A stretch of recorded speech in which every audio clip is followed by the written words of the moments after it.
சொல்லுங்க. வணக்கம். வணக்கம். நமஸ்கார். நமஸ்கார். வேற கன்னடத்துல என்ன? மட்ட சாங் வந்து யார் பண்ணியிருக்க வேண்டியதுன்னா ஸ்ரீலீலா பண்ணியிருக்க வேண்டியது. இந்நேரம் சூப்பரா இன்னொரு கொச்சி அதுனா என்ன பாட்டு அது? மாத்தாடப்பட்டி. அது மாதிரி இங்க தெலுங்குல வந்த மாதிரி இங்க தமிழ்ல ஒரு பாட்டு வந்திருக்க வேண்டியது. பட் பாட்டு ஆக்சுவலி நல்லா தான் இருந்துச்சு. லிரிக்ஸ் பாட்டு நல்லா இருந்துச்சு. என்னன்னாலும் டான்ஸ் வைஸ் கம்பேர் பண்ணும்போது ஸ்ரீலீலா ஒன்றும் சிம்ரனை போட்டிருந்தாங்கன்னா இன்னும் நல்லா இருந்திருக்கும். ஃபுல்ஃபில்லா இருக்கும். சிம்ரன் அஜித் காம்போல ஒரு சாங். சிம்ரன் அஜித் காம்போல ஒரு சாங். ஆப்ரஹால்னிங்கன்னா அப்துல் கலாமா?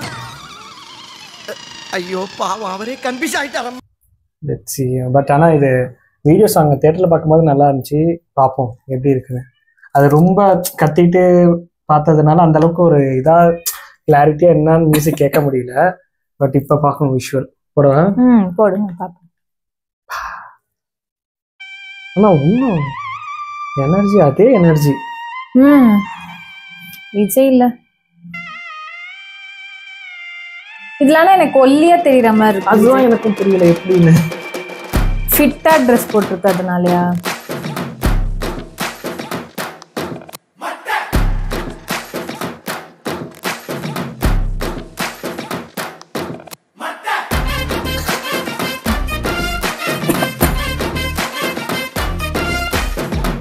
ரொம்ப நாளைக்கு அப்புறம் அந்த சைக்கோ கேரக்டர் தளபதி பார்த்து ரொம்ப எக்ஸைட்டிங்காக இருந்துச்சு.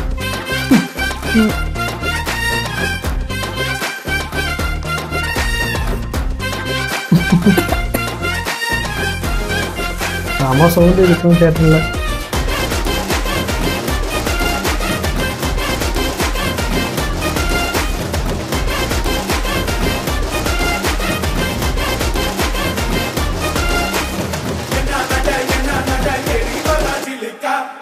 ஆனா அவங்க த்ரிஷா அவங்களால வந்து விஜய் ஈக்குவல் ஆட வரல.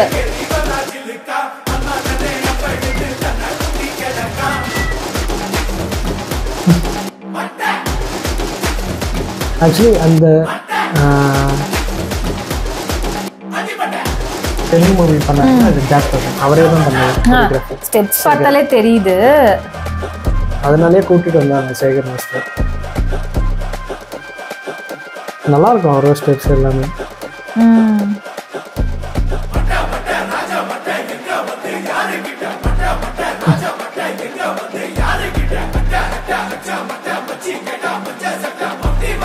எவ்வளவு ஒல்லியா காட்டியிருக்காங்க. காட்டியிருக்காங்களா இல்லை இன்னும் ஒல்லியா தான் இருக்காங்களான்னு தெரியல. ஆனா இதுல நல்லா தான் இருக்காரு.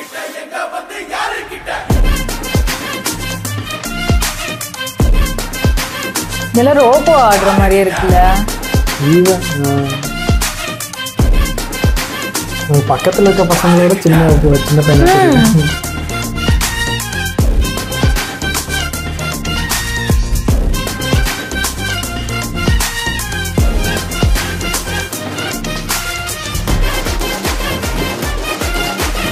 எவ்வளோ ரீல்ஸ் இதை போட்டு எதுனாலும் ஒரிஜினல் மாதிரி வராதுல்ல. யூடியூப் ஷார்ட்ஸை ஓப்பன் பண்ணாலே இந்த ரீல்ஸ் தான் ஓடிக்கிட்டு. இன்ஸ்டாகிராம்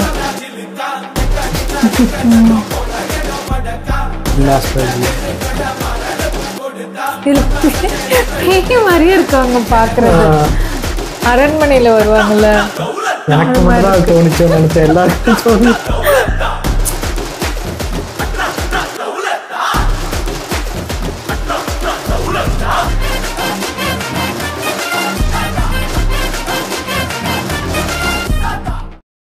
வசீகரால அங்கிளா நடிச்சிருப்பாருல்ல.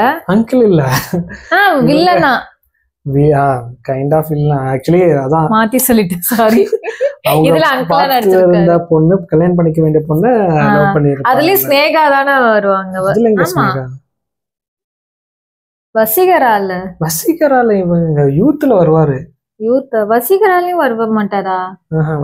வசீகரால ஸ்னேகா பார்த்த பையனா வர மாட்டாரு. கல்யாணம் பண்ணிக்க பையனா? ஆமா ஆமா, அதுலயும் கரெக்ட். ஆமா, அதுலயும் அவர் தானே வருவார். Correct correct. போயிட்டு நைட் உட்காந்து எல்லாரும் ஏதோ ட்ரிங்க் பண்ணிட்டு எல்லாத்தையும் ஆமா வளரிடுவார் எல்லாத்தையும். ஸோ அடுத்த நாள் அவர் கல்யாணம் பண்ணிக்க மாட்டார். சம்திங் அந்த மாதிரிதான் வரும். எஸ் எஸ் எஸ் அதையே மறந்துட்டேன். சே ஒரு நல்ல இப்ப அதுல வந்து அவங்க 2 பேருமே ஹீரோ. அவர் வந்து ஒரு செகண்ட் வில்ல மாதிரி ஏதோ ஒரு கேரக்டர்ல வருவாரு. இதுல அவங்க 2 பேரும் ஹீரோ ஹீரோயின், இல்ல அங்கிளா அவர் நடிக்கிறாரு. ஆமா எக்ஸாக்டா பார்த்தா அப்படிதான். இதுல என்ன ஒரு காமெடினா, நிறைய சீன்ல வந்து அஜ்மல் அங்கிள் இதை கொடுங்க அங்கிள், போனை கொடுங்க அங்கிள் அப்படிங்கிறது, இவர் அங்கிள்ன்றது, எல்லாருமே அங்கிள் அங்கிள் கூப்பிடுறப்ப எனக்கு நம்மளுக்கு வந்து அது பாக்குறப்ப அது அந்த கேரக்டரை என்னால பார்க்கவே முடியல. நிறைய இடத்துல விஜய் அப்படிதான் பாக்குற மாதிரி இருக்கு. புரியுதா? திடீர்னு அஜ்மேல போய் வா அங்கிள் அதை கொடுங்கன்றப்ப அது அந்த ஃபீலுக்கு சொல்றேன். அஜ்மல் ஆக்சுவலி அங்கிள்னு கூப்பிடுற மாதிரி இருக்கணும். 2 பேருக்கு ஏஜ் டிஃபரன்ஸே அவ்வளவு இருக்கும்ல எப்படியும். அவர் கொஞ்சம் அஜ்மல் வந்து கொஞ்சம் ஏஜ்டா காமிச்சிருக்கலாம். விஜய் மட்டும்தான் ஏஜ்டா காமிச்சிருக்காங்க. பிரபுதேவா, பிரசாந்த் அவங்களெல்லாம் வந்து இன்னும் கொஞ்சம் ஏஜ்டு பர்சனா காட்டியிருந்தா மேட்சா இருக்கும். பிரசாந்த் ஆக்சுவலி நல்லாவே ஒர்க் அவுட் பண்ணியிருந்தாங்க. தாடி பியர்ட் எல்லாம் கொஞ்சம் ஒயிட்டிஷா பண்ணியிருந்தாங்க. பிரபுதேவா எனக்கு யாருக்கு பண்ணலன்னா இவங்களுக்கு ஜெயராமுக்கு தான் சுத்தமா ஒர்க் அவுட் பண்ணவே இல்லை. அந்த ஃபிளாஷ்பேக்ல ஃபர்ஸ்ட் எப்படி இருந்தாலும் அதே பிளாக் ஹேர் அப்படியே. இங்க வந்து விஜய் கேரக்டர், அந்த அப்பா கேரக்டர் வந்து அந்த ஏர்போர்ட்ல உட்காந்து இதுக்கு ஒர்க் பண்ணிட்டு இருக்கப்ப ஃபுல்லா கொஞ்சம் நிறைச்ச முடியெல்லாம் இருக்கும். அங்கேயே வருவாங்க. அந்த சீன்ல எங்கே விட்டாங்களோ அதே சீன்ல இருந்து வர மாதிரியே இருந்துச்சு. இன்னும் கொஞ்சம் அந்த இடத்துல ஒர்க் அவுட் பண்ணிருக்கலாம். அதெல்லாமே என்னன்னா படத்துல இருந்து கொஞ்சம் அவுட் நம்மளுக்கு வெளில கூட்டிட்டு வந்துருது அந்த இன்வால்மெண்ட் இல்லாத மாதிரி. ஆக்சுவலி இந்த மூவி ரிவ்யூ போட்டிருந்தா அது ரேண்டா தான் போயிருக்கும். பட் ஆனா ஒரு படத்தை மிஸ் பண்ணாதீங்க. இப்போ ஓடிட்டு இருக்கு லப்பர் பந்து. கண்டிப்பா போய் எல்லாருமே தியேட்டர்ல பார்க்கணும். கண்டிப்பா உங்களுக்கு எல்லாத்துக்குமே பிடிக்கும் அந்த படம். போய் பாருங்க மிஸ் பண்ணாம. பாத்துருந்தீங்கன்னா கீழே கமெண்ட் பண்ணுங்க எப்படி இருக்கு. ஏன்னா கண்டிப்பா சொல்லுங்க உங்களுக்கு அந்த மூவில என்ன பிடிச்சிருந்துச்சு அப்படிங்கிறதையும் கமெண்ட்ல சொல்லுங்க. ஆக்சுவலி ஒரு நல்ல படத்தை பார்க்கும்போது தான் நம்ம வந்து அடுத்தவங்களுக்கு சொல்லுவோம் போய் பாருங்க அப்படின்றப்ப. என்டர்டைன்மெண்ட் வைஸும் நல்லா இருந்துச்சு, அதே வகையில காமெடி வைஸ் நல்லா இருந்துச்சு. எனக்கு ரொம்ப பிடிச்சிருந்துச்சு. சோஷியல் மெசேஜாவும் ஒரு நல்ல விஷயம் சொல்லியிருந்தாங்க. நைஸ். என்ன பண்ணீங்க?